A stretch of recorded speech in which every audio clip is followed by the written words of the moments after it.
여러분 반갑습니다. 한글 선생님 이혜영입니다. 지금 이 앞에서 제 강의를 듣고 계신 분들은요, 아마도 한글을 처음 접하는 분들이 많으실 것입니다. 그렇기 때문에 제 강의는요, 여러분들이 쉽고 재미있게 공부할 수 있도록 최선을 다하도록 하겠습니다. 이번 시간은요, 본격적인 수업에 들어가기 앞서서 제 강의가 앞으로 어떠한 방향으로 나아가게 될 것이고, 여러분들은 어떠한 방향으로, 어떤 방법으로 공부를 해야 할지 그 구성을요, 말씀드리는 시간을 가져보도록 하겠습니다. 제 강의는요, 수준별로 3단계로 구성이 되어 있습니다. 첫 번째 단계는요, 기초편이고요. 두 번째 단계는요, 쓰기편, 그 다음 세 번째 마지막 단계는요, 문법편으로 이렇게 3단계로 수준별로 구성이 되어 있습니다. 그래서 첫 번째 단계인 기초편부터 한번 살펴보도록 하겠습니다.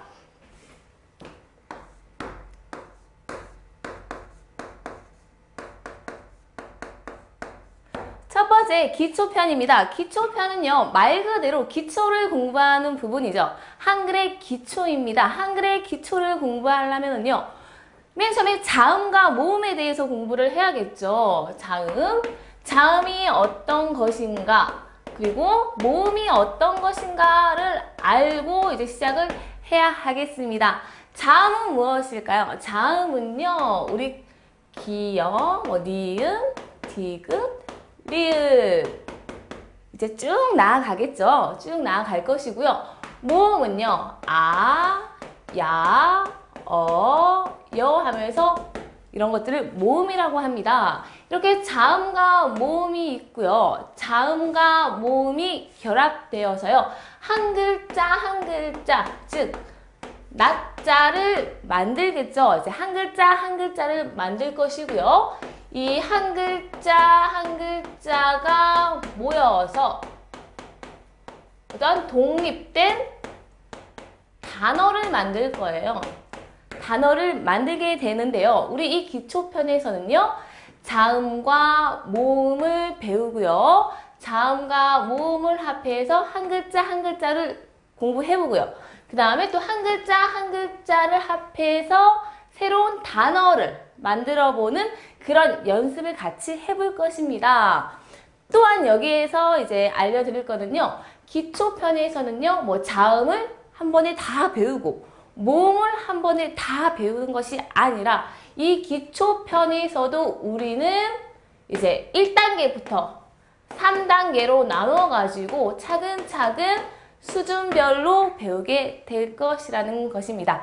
이렇게 기초편을 배우다 보면 여러분들은요, 어때요? 한글 하나를 이제 읽고 쓸 수 있는 수준까지 이르게 되겠죠. 그래서 이렇게 기초편을 완성하게 되면은요, 그 다음 단계인 2단계 쓰기편에 들어가게 되겠습니다. 쓰기편. 이제 쓰기편은요, 말 그대로 뭐 글자를 쓰는 부분인데요. 여기서 뭐 읽는 부분도 있습니다. 읽는 부분도. 여기에서는 이제 중점적으로 무엇을 다룰 것인가? 이제 우리가 실생활에 많이 쓰이는 실생활에 많이 이제 사용되는 단어라든가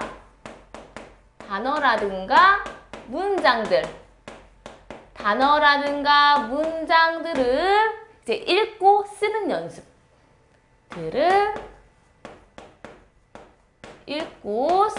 연습을 해 볼 것입니다. 그 다음에요, 맞춤법에 이제 좀 어려운, 맞춤법이 틀리기 쉬운 뭐 의성어라든가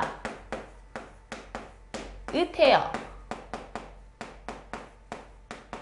그리고 뭐 속담 같은 거, 우리 속담 같은 것들을 이제 띄어쓰기라든가 이런 맞춤법에 맞게 쓰고 읽는 부분을 이제 공부를 해 볼 텐데요. 여기서 간단히 뭐 살펴본다면 의성어라는 거는요, 소리를 흉내낸 말을 얘기하고요. 의태어라는 건 어떤 모양이라든가 태도, 이런 것들을 흉내낸 말이라고 이제 생각을 하시면 되겠습니다. 이제 이런 것들은 이제 여러분들이 뭐 맞춤법에 이제 틀리기 쉬운 부분이기 때문에 같이 여러분들과 제가 읽고 쓰면서 연습을 해보는 이제 공부를 할 것입니다. 이렇게 해서요, 쓰기 편까지 공부를 저와 함께 하다 보면요, 여러분들은 이제 한 글자 한 글자에서 벗어나서 이제 한글을 자유롭게 읽고 쓰는 수준까지 이르게 될 것인데요. 단 여기서 주의할 것은요, 여러분들이 제 강의만 듣는다고 해서 그 수준에 이룰 수 있다고 생각을 하시면 착각입니다. 제가 자주 수업 시간에 언급을 하겠지만요. 여러분들은요, 제 강의를 열심히 듣는 것은 물론이지만 항상 수업 끝나고 복습, 열심히 읽고 쓰고 하는 그런 복습을 철저히 해주시기 바라겠습니다. 그래야만 이제 우리가 이제 목표로 하는 그런 지점에 이제 도달할 수 있겠죠. 그 점 꼭 유의해 주세요. 이렇게 쓰기 편까지 한다면요, 여러분들이 실생활에서 뭐 글을 읽거나 뭐 쓰거나 하는데 별로 뭐 문제점은 없을 것 같은데요. 더 나아가서 마지막 단계인 우리는요, 문법편.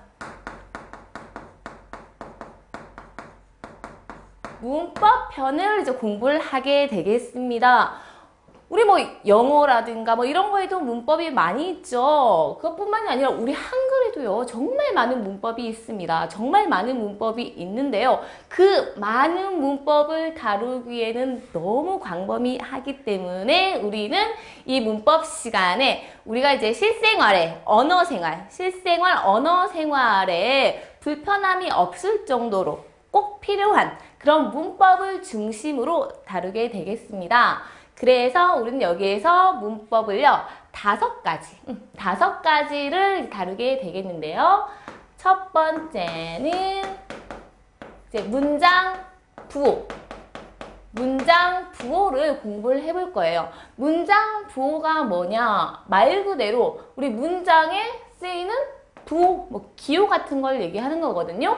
안녕하세요? 식사는 하셨어요? 이런 거 물어보는 거잖아요. 그럼 물어보는 거에는 문장 부호 물음표를 써야겠죠. 이런 물음표를 써야겠고요. 아차! 맙소사! 이럴 수가! 이런 것들은 나의 뭐 느낌을 나타내는 거기 때문에 그런 문장 부호는 이런 느낌표를 써야겠죠. 이런 식으로 각각의 문장에 맞는 부호를 쓰는 그런 연습을 해보겠습니다. 이렇게 공부를 하고 나서 그 다음 또 이제 문법은 뭐냐면요, 접속어를 배워볼 것입니다. 접속어라는 것은요, 말 그대로 뭔가 접해서 두 개가 만났어요. 만나가지고 이어준다. 속이라는 건 이어준다는 말이거든요. 이어주는 말이다. 즉 접해서, 즉 뭔가 만나서 이어주는 말이다. 우리가 문장에서요, 한 문장과 한 문장이 있을 때 그 두 개를 자연스럽게 말하기 위해서는 뭔가 가운데에서 이어주는 말이 있어야겠죠. 그런 걸 접속어라고 합니다. 그래서 뭐 그리고 뭐 그런데 뭐 그러나 등등 접속어 이제 무슨 많죠. 이런 것들, 이런 접속어에 대해서, 즉 문장에 따라서 어떤 접속어를 써야 문장 흐름에 맞는가 하는 그런 연습을 해보도록 하겠습니다. 그 다음 세 번째 우리 문법은요, 무엇이냐면요, 띄어쓰기입니다. 띄어쓰기가 왜 중요하냐면요, 같은 이제 글을 나열해 놓은 문장이라도요, 이 띄어쓰기에 따라서 그 의미가 변할 수가 있다는 거죠. 제가 어릴 때 배웠던, 정말 어릴 때 한글을 처음 공부할 때 많이 얘기했던 그런 이제 예시인데요. 예를 들어서 한번 해볼게요. 아빠가 있어요. 아버지가 방에 들어가십니다 라는 문장이 있어요. 이러한 문장이 있어서 띄어쓰기를 이렇게 해야 돼요. 이렇게 해야 바르게 됐는데요. 같은 문장인데도 한번 띄어쓰기를 다르게 해볼게요.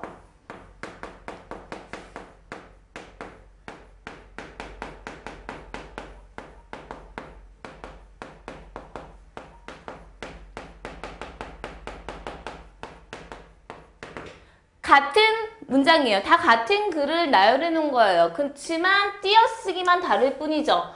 띄어쓰기만 지금 여기 다를 뿐이에요. 그렇지만 의미가 정말 완전히 달라졌죠. 아버지 가방에 들어가십니다. 아버지가 왜 가방에 들어가십니까? 말도 안 되는 말도 안 되는 이런 문장이 돼버려요. 그래서 이렇게 띄어쓰기가 이만큼 중요하다는 거예요. 문장에서 그 의미가 바뀔 수가 있다는 거. 그래서 띄어쓰기를 어떻게 하는지 그거에 대해서 한번 공부를 해볼 겁니다. 그 다음 네 번째 문법 시간에는요. 우리가 자음 동화에 대해서 배워볼 거예요. 자음 동화. 자음 동화가 뭘까요? 자음이 아까 뭐였죠? 기역, 니은, 디귿, 리을 이런 것들이었어요. 이런 것들이 동화된다. 동화라는 건 뭐냐면요. 같다는 말이고요. 화라는 것은 변화한다는 뜻이에요. 그러니까 자음과 자음이 만나가지고요. 뭔가가 비슷해지거나 같아지는 것, 같게 변하는 현상을 얘기하거든요. 예를 들어서 뭐 고구려, 백제, 신라 할 때 그 신라라는 말 있죠? 신라. 예를 들어볼게요.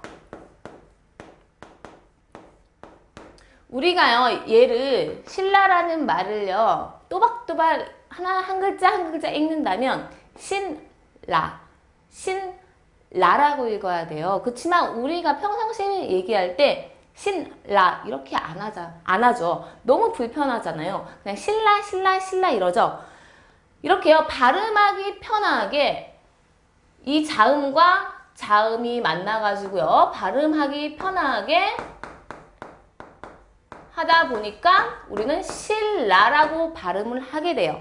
여기 보면은 이 니은이요. 니은이 리을이라는 자음을 만나가지고 어떻게 변했어요? 리을과 똑같이 리을로 변했잖아요. 즉 자음과 자음이 접해가지고요. 발음하기 편하게 똑같이 변하는 현상. 똑같이 변할 수도 있지만 비슷하게. 정말 똑같진 않고 비슷하게 변할 수도 있어요. 그래서 이런 자음 동화에 대해서 배워볼 거고요. 그 다음 마지막 문법 시간에는요.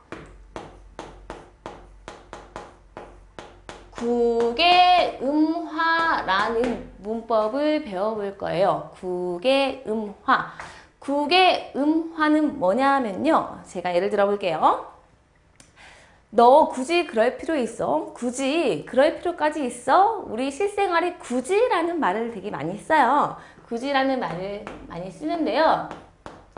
굳이라는 말을 문법대로 쓴다면요. 이렇게 되거든요. 근데 한 글자 한 글자 똑바로 읽어볼게요. 굿이라고 되죠. 굿이. 근데 우리 너 굿이 그럴 필요 있어? 이렇게 안 하죠. 어떻게 발음해요? 너 굳이 그럴 필요 있어? 발음 나는 대로 쓴다면요. 우리는 굳이라고 발음을 해요. 그렇죠. 그리고 또 하나 예를 들어볼게요.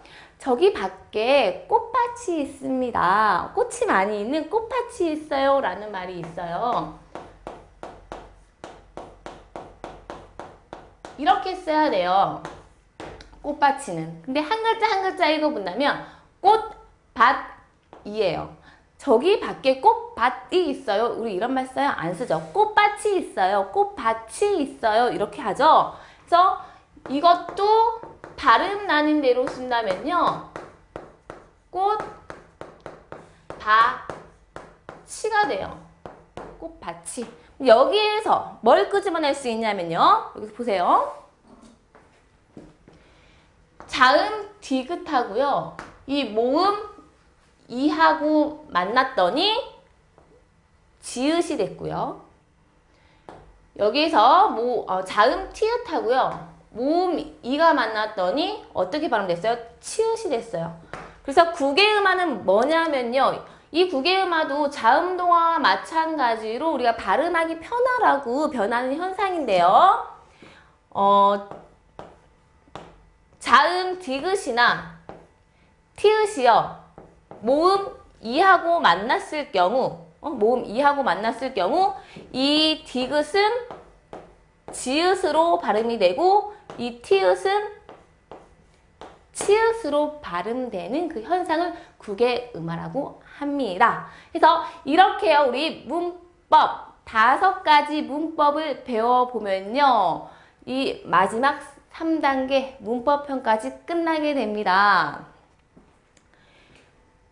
이렇게요, 1단계 기초편, 2단계 쓰기편, 3단계 문법편까지 하면요, 여러분들은 이제 한글 왕초에서 벗어날 수 있겠습니다.